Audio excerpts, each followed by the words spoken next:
This is Liberty Mark 222, and this video is 10 things that homosexuals should know about Christians.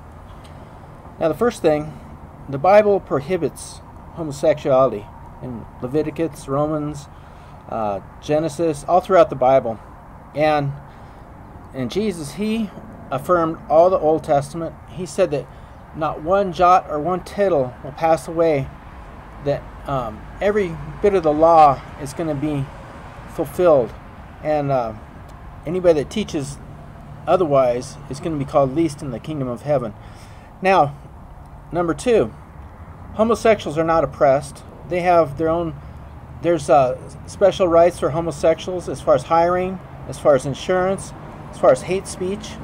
You can't ask somebody if there's a homosexual, if they are a homosexual, if you are hiring them.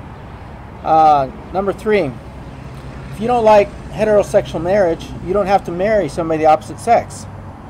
So, I mean, if you're a homosexual, why do you have to marry somebody that's of your opposite sex?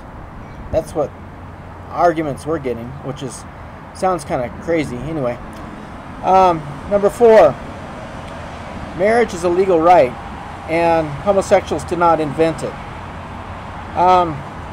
Actually, marriage was instituted by God with Adam and Eve, and it was before government. So the first institution is marriage.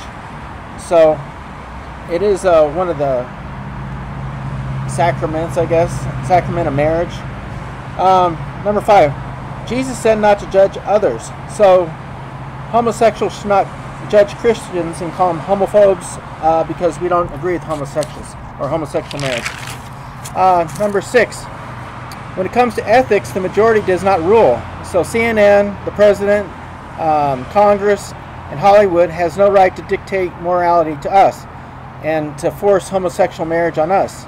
So it used to be that truth and morality, honesty, getting married, having kids, that was, I guess that's old-fashioned. So, I guess we should just do away with that too.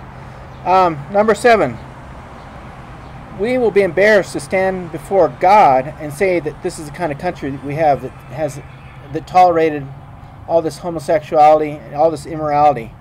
So we would be very embarrassed to allow this country to go downhill the way it is. And I am embarrassed, actually.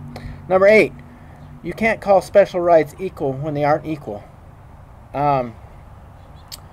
Whatever that means. So,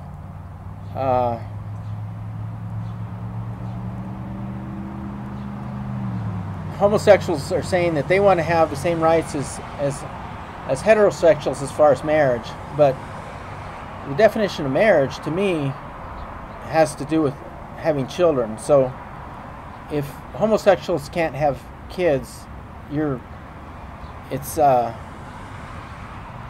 the laws of nature. You can't have children, so that can't be a marriage. Number nine, homosexuals can't pick and choose which verses of the Bible they want to take literally. Otherwise, they'd be hypocritical.